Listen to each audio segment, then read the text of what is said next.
কোনো কিছু যখন শিখবে সেটা মন থেকে শিখবে, এমন ভাবে শিখবে যেটা তুমি চাইলেও ভুলতে পারবে না। শিক্ষাটা তেমনই হওয়া উচিত, সব সময় মন দিয়ে বুঝবে আর প্র্যাকটিস করবে, কারণ প্র্যাকটিসেই পারে তোমাকে তোমার লক্ষ্যে পৌঁছে দিতে। আজ তোমাদের জন্য গ্রামারের একটা সহজ, অত্যন্ত সহজ চ্যাপ্টার নিয়ে এসেছি। চ্যাপ্টারটার নাম কি? দেখো বোর্ডে লেখা আছে ডিগ্রি চেঞ্জ। এই ডিগ্রি চেঞ্জ ট্রান্সফরমেশন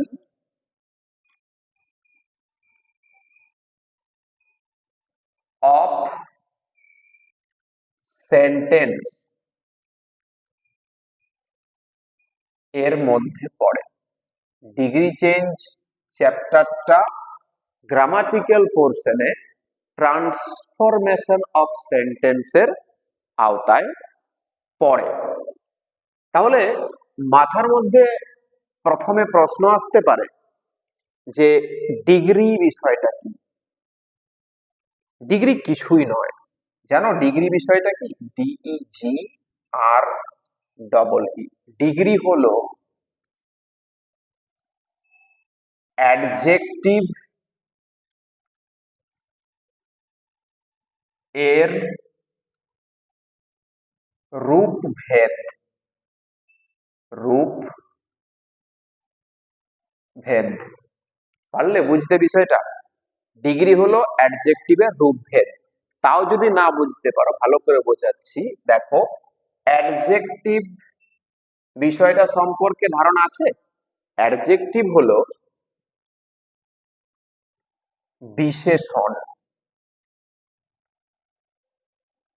বিশেষণ অর্থাৎ নাউন বা প্রোনাউন এদের দোষ, গুণ, অবস্থা, সংখ্যা আর পরিমাণ যে শব্দটা দ্বারা বোঝায় তাকে বলা হয় বিশেষণ, অর্থাৎ অ্যাডজেক্টিভ। প্রশ্ন আবারও আসতে পারে যে অ্যাডজেক্টিভ কি করে একটা বাক্য থেকে খুঁজে পাবো? অ্যাডজেক্টিভ খুঁজে পাওয়ার দারুণ একটা টেকনিক তোমায় বোঝাচ্ছি।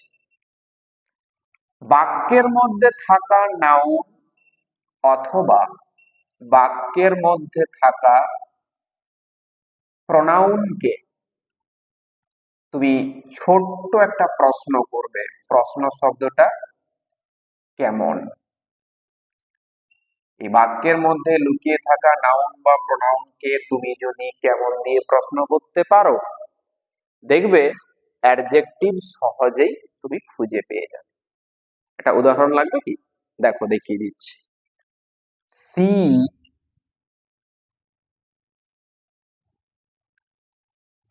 draws beautiful pictures. She draws beautiful pictures. সে সুন্দর ছবি আঁকে। তাহলে যদি আমি সিটাকে দেখি, সি তো একটা প্রোনাউন, তাহলে সে কেমন? উত্তর কিন্তু আসেনি, তাহলে অ্যাডজেক্টিভ হচ্ছে না। আবার দেখো একটা নাউন আছে, ওটা তো প্রোনাউন ছিল। এই পিকচার্স অর্থাৎ ছবিটাকে প্রশ্ন করে দেখো তো কেমন ছবি? বিউটিফুল। এটা হলো অ্যাডজেক্টিভ। ক্লিয়ার হয়েছে? এই হচ্ছে অ্যাডজেক্টিভ। আর আমাদের চ্যাপ্টারটার নাম কি? Degree change. তাহলে এই যে বললো তোমাকে অ্যাডজেক্টিভ, ডিগ্রি হলো অ্যাডজেক্টিভের রূপভেদ। এই যে অ্যাডজেক্টিভটা, এই অ্যাডজেক্টিভটাকে যদি তুমি তিনটা ধাপে ব্যবহার করতে পারো, তাহলে সেটাই তোমার কাছে ডিগ্রি হয়ে যাবে। পারলে বুঝতে? আমি জানি এই বিউটিফুলকে, অর্থাৎ বিউটিফুল নামক অ্যাডজেক্টিভটাকে তিনটা ধাপে ফেলতে, তাহলে আমি ডিগ্রি চেঞ্জ পারবো। কিরকম দেখবে? যদি আমি বিউটিফুলটাকে তিনটা ধাপে ফেলি, তাহলে প্রথম ধাপে রাখবো বিউটিফুল, দ্বিতীয় ধাপে রাখবো মোর বিউটিফুল। আর 3 নম্বর ধাপে রাখবো মোস্ট বিউটিফুল।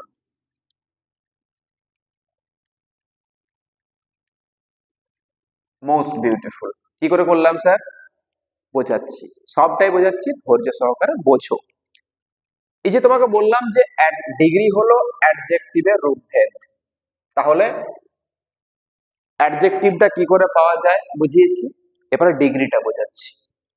ডিগ্রি কিছুই নয়, ডিগ্রি এক কথায় বুঝবে অ্যাডজেক্টিভ। এই ডিগ্রি 3 ভাগে বিভক্ত। ডিগ্রি 3 ভাগে বিভক্ত। প্রথম ভাগে কি পাবো? POSITIVE, positive. দ্বিতীয় ভাগে পাবো COMPARATIVE, কম্পারেটিভ। 3 নম্বর ধাপে পাবো SUPERLATIVE,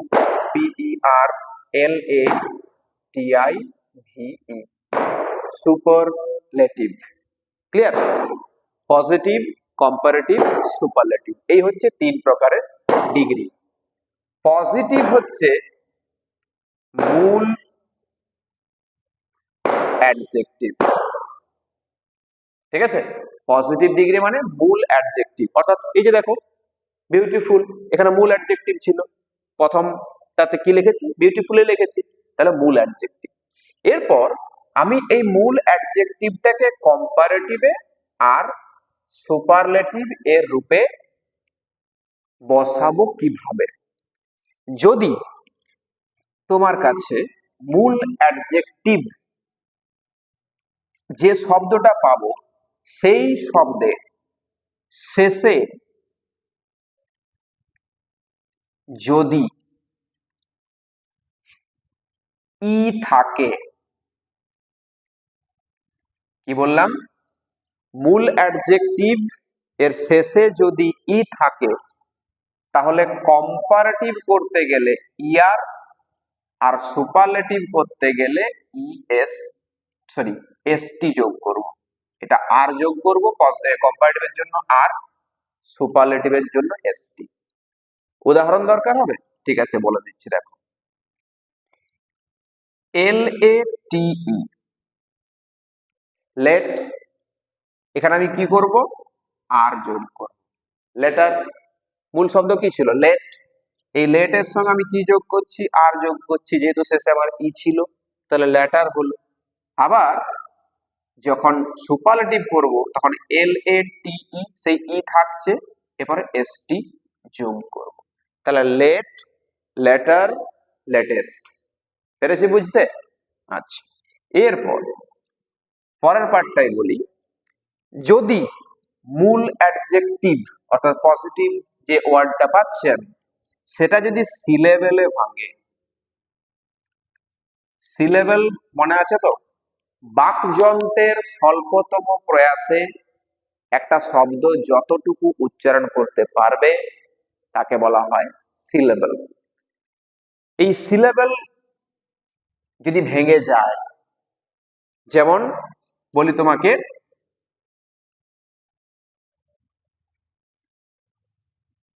BEAUTIFUL,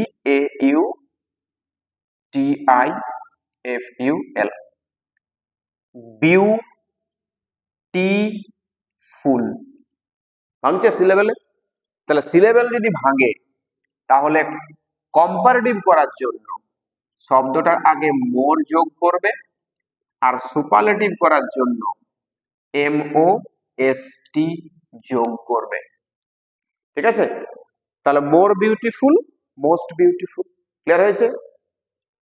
এরপর যদি দেখো মূল অ্যাডজেক্টিভ এর শেষে ওয়াই থাকে,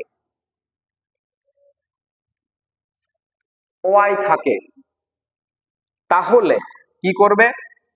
ওয়াইটাকে তুলে দেবে, ওয়াইটাকে তুলে আই, তারপরে ই আর, আর সুপারলেটিভ করতে গেলে ওয়াইটাকে তুলে দিয়ে আই, এরপরে ই এস টি। উদাহরণ বলে দিচ্ছি, BUSOY, আছে ওয়াই, বিজি।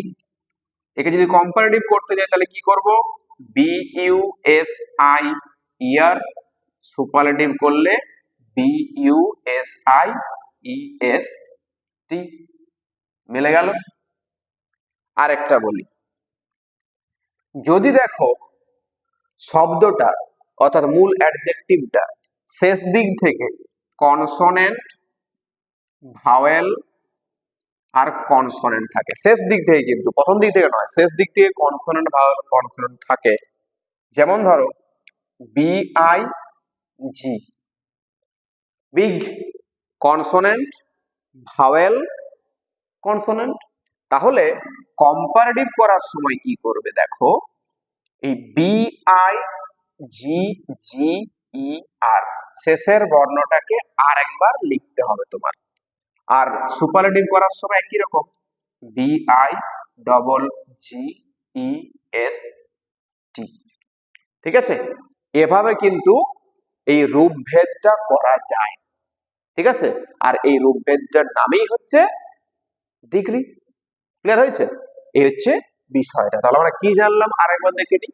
ডিগ্রি হচ্ছে আমার তিন প্রকার, positive degree, comparative degree, superlative degree. আর ডিগ্রিটা জানতে গেলে অ্যাডজেক্টিভ জেনেছি, অ্যাডজেক্টিভ কি করে খুঁজে পেতে হয় তাও জেনেছি, নাউন বা প্রোনাউনটাকে কেমন দিয়ে প্রশ্ন করব, যে উত্তরটা পাবো সেটাই হবে আমার কাছে অ্যাডজেক্টিভ। আর অ্যাডজেক্টিভটাকে পরিবর্তন করার জন্য নিয়মটাও তোমাকে বলে দিলাম, যে অ্যাডজেক্টিভের শেষে যদি ই থাকে তাহলে কম্পারেটিভ করার জন্য আর, সুপারলেটিভ করার জন্য এসটি যোগ করবে। যদি অ্যাডজেক্টিভটা সিলেবেলে ভেঙে যায় তাহলে মোর যোগ করবে কম্পারেটিভ করার জন্য, মোস্ট যোগ করবে সুপারলেটিভ করার জন্য। আর যদি তোমার অ্যাডজেক্টিভের শেষে ওয়াই থাকে তাহলে ওয়াইটাকে তুলে দিয়ে আই ই আর কম্পারেটিভের জন্য, আর সুপারলেটিভের ক্ষেত্রে আই এস টি। উদাহরণ দিয়ে বুঝিয়ে দিয়েছি। আর তারপর বলছি যে অ্যাডজেক্টিভটা যদি শেষ দিক থেকে কনসোনেন্ট, ভাওয়েল, কনসোনেন্ট হয় তাহলে শেষের বর্ণটা আরেকবার বেড়ে যাবে। উদাহরণ দেখিয়ে দিয়েছি, যেমন বিগ, বিগার, বিগেস্ট। ঠিক আছে, এই হচ্ছে ডিগ্রি সম্পর্কে প্রথম ধারণা।